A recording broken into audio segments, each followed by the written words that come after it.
what I'm talking about. Wait! Okay, now, from the beginning. Hit it, boys.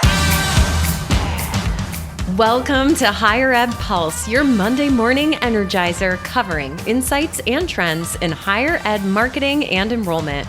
I'm Mallory Willsea, bringing over 15 years of edtech and marketing expertise to your earbuds. And I'm Seth Odell, joining the Pulse with my own adventures from leading marketing at top universities to founding Kanahoma, one of the industry's fastest growing digital marketing agencies. Each week, we bring you the kind of insider insights you typically only find over cocktails with your pals at a conference. It's fast, it's fun, and it's designed for you, the busy higher ed professional. You're not just listening to another podcast. You're checking the pulse of higher education. Higher Ed Pulse is part of the Enrollify network, a robust collection of podcasts designed to help higher ed professionals like you grow. Explore our other shows at enrollify.org. Enrollify is made possible by Element 451, the next generation AI student engagement platform, helping institutions create meaningful and personalized interactions with students. Learn more at element451.com. Welcome back to The Pulse. I am still here live at eduWeb, and now I have the pleasure of sitting across from Alyssa Green. She is the University Photography Manager at the University of Montevallo. And Alyssa, you walked by our booth, and instantly I was like, wait a second, you're a photographer, and I don't see a lot of photographers at this event. So what made you choose to come to eduWeb, and how has your experience been so far? Thanks so much for having me. So I decided to come to eduWeb because as a photographer, I've been doing this for about 8 years now in higher education. I recognize that I'm always going to learn creatively. I can do that on my own, but what I really need help with is the marketing side, the communication side. Yes, I am in the marketing and communications department, but that's where I need help. I need to go to these places, get out of my comfort zone, say, okay, I recognize that this isn't what I normally do, but how can I take this education, take these workshops, and how can I apply what I'm learning to my photography so that I can be a better marketer? Because even though I'm not just a photographer, but I'm the one that is charged with taking the photos to market the university. So how can I do that in the best light? Well, I think that the best way that I can do that is by hearing what the experts in the field are telling me. Maybe it's something that they're presenting during their workshop, and it's a thought. It's like, oh, I hadn't thought about it from that perspective before, but I see how I can shape that in the frame of what I do. And so it's finding those nuggets that maybe it's not photography related, but it will help me in photography because I'm thinking in that mindset. I'm getting out of my creative mind, my photographer mind, and saying, okay, how can I take this information and apply it in that way so I can be a better higher education marketer? I love that. And I'd love to hear about one of the sessions you've attended. You know, listeners, for the most part, are probably not here at eduWeb. So with that mindset in mind, what has been one of the standouts for you?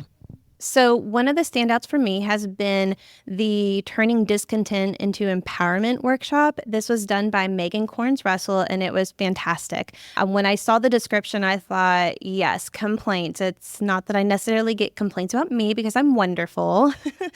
No, it's that, everybody complains, whether that's me about something that's happening in my day, that's a client that I'm working with, they're complaining about something, a colleague, like it's healthy to do that. So how can I take these complaints and actually harness that so that I can be a better colleague, a better friend, a better coworker?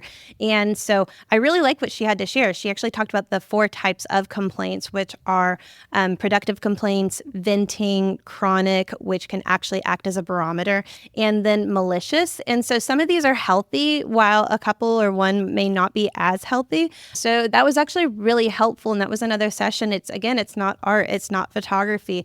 And I don't know that it's necessarily even marketing, but that's something that we all deal with in the workplace. And it doesn't matter whether you're in higher education or you're in the corporate world. Yeah, that's a great solution-focused, very empowering mindset. You mentioned a few minutes ago before we hit record that your role is within a central marketing communications team. There are 8 people on this team that have a variety of roles ranging from yourself, photography to videography, designing, writing, etc. Structured within your university, do you act as an agency? Do you pick up clients within the university, or do you just tend to, work with the different units that need you most? Like, what does that process look like? Like, if I was looking to get the Alyssa photography skill set for my next project, like, how do I essentially book you if I'm at your school? So that's actually a great question because that's something that we're educating the rest of campus about. I've been there long enough now. August will be my 8 years, and they know me. They know that I'm the photographer, so they typically know that, hey, if I need photos, I need to reach out to Alyssa. But that doesn't mean that they know who to reach out to if they need design services, whether that be printed materials or social media type, digital.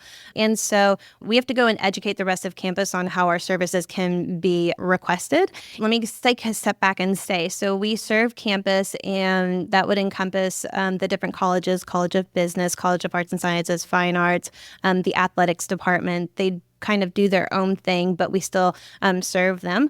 And the way that campus puts in a request for photography, for design, for social media or videography is we actually utilize Asana.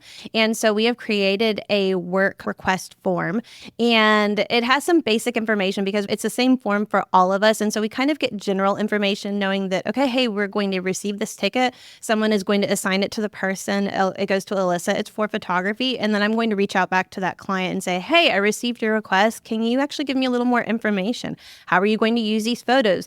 Do you know when and where your event's going to take place? Because you don't seem to have shared that information. And planning an event is really hard. I understand that. And sometimes people are really excited about, like, let's just do this. They don't have the rest of the details. And so we have to, help to jog them there. So you're getting requests coming in from left and right. And I'm sure there's a level of prioritization that happens, XYZ. Let's talk about a campaign that you've worked on, maybe within the last year or so that you're particularly proud of or that was interesting. A project that I've worked on in the last year was the launch of our capital campaign. And it's actually a campaign that will span across, I think it's several years. And what I did for this is I worked with the advancement team to go out and speak with donors, to photograph donors rather, and to do portraits of them because we had these different marketing pieces that our office created. So they were both print and digital pieces that would go out to current students, alumni, that would go to the donors themselves. And so that was a really, really big project. And I'm proud of our office because we really took charge of that. So we had direction from our advancement office and who we needed to speak to. And we let them make the coordination because maybe we don't necessarily need to be talking to that donor immediately, but they need to. And then I would go with someone from advancement to do photos of these individuals. So these are donors. These are alumni of the university. And I think what comes to mind is we had 7 individuals that were in different parts of the state of Alabama. I actually traveled to Asheville, North Carolina last summer to photograph a husband and wife who were donors of our Stevens College of Business.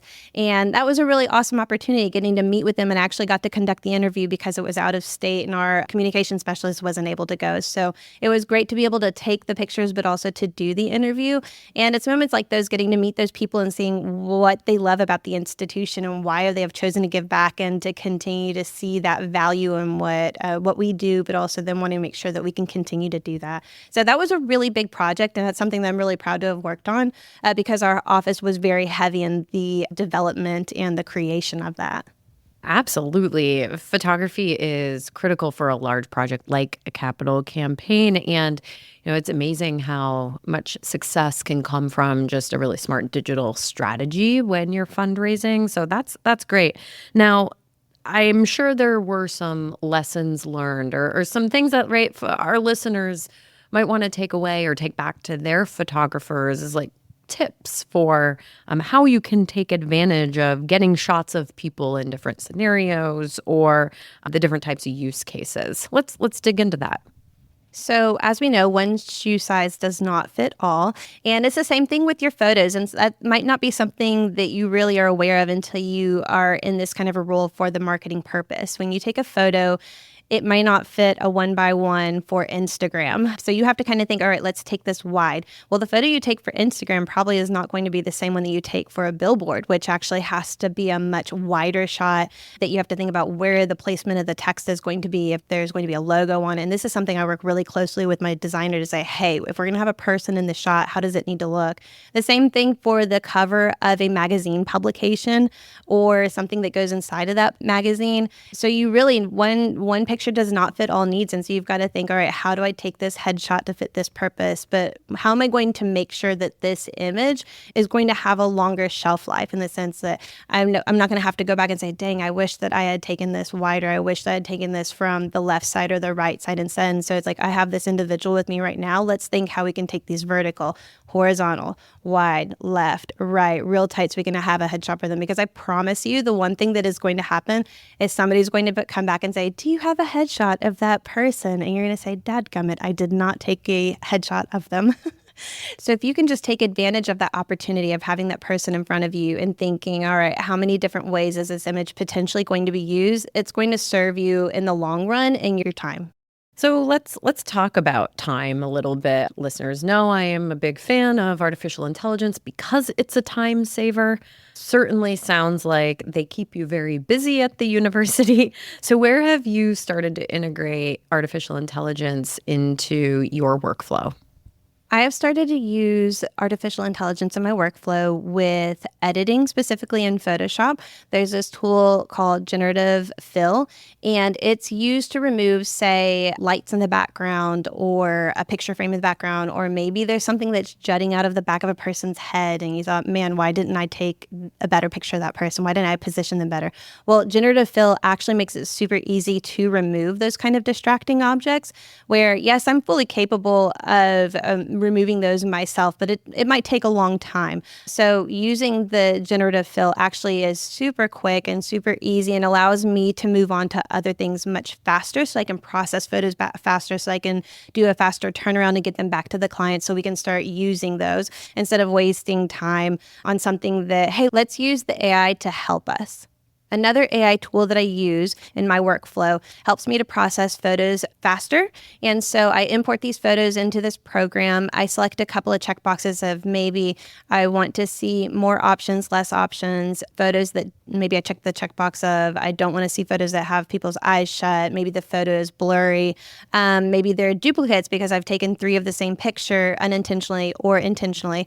And so I let the AI know, hey, this is not what I want to see. And so they say, okay, great. I say go, and it starts to cull these images for me.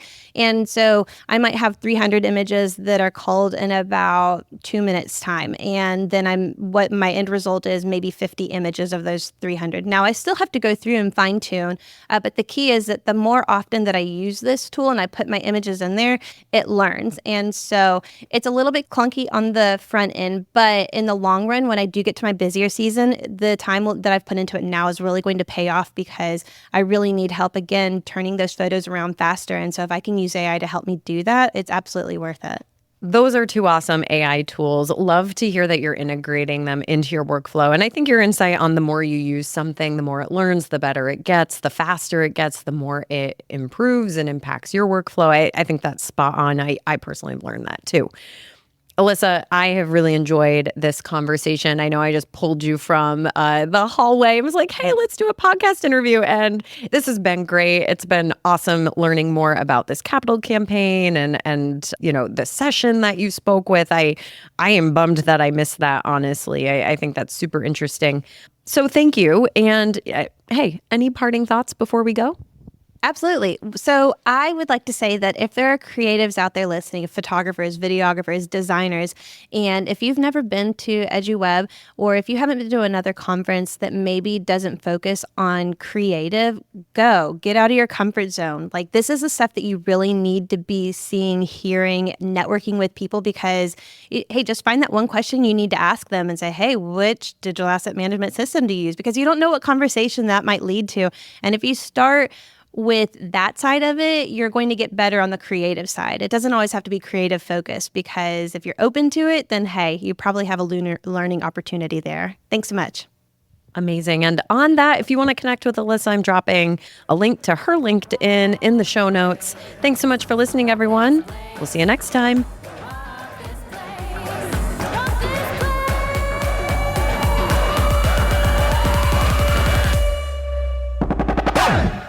The Higher Ed Pulse is part of the Enrollify podcast network. If you like this podcast, chances are you'll like other Enrollify shows too. Our podcast network is growing by the month, and we've got a plethora of marketing, enrollment, and higher ed technology shows that are jam-packed with stories, ideas, and frameworks, all designed to empower you to be a better higher ed professional. Our show helps higher ed marketers and admission pros find their next big idea and features a selection of the industry's best as your hosts. Learn from Brian Gross, Eddie Francis, Jenny Lee Fowler, and so many of your favorite leaders in higher ed. Enrollify is made possible by Element 451, the next generation AI student engagement platform, helping institutions create meaningful and personalized interactions with students. Learn more at element451.com.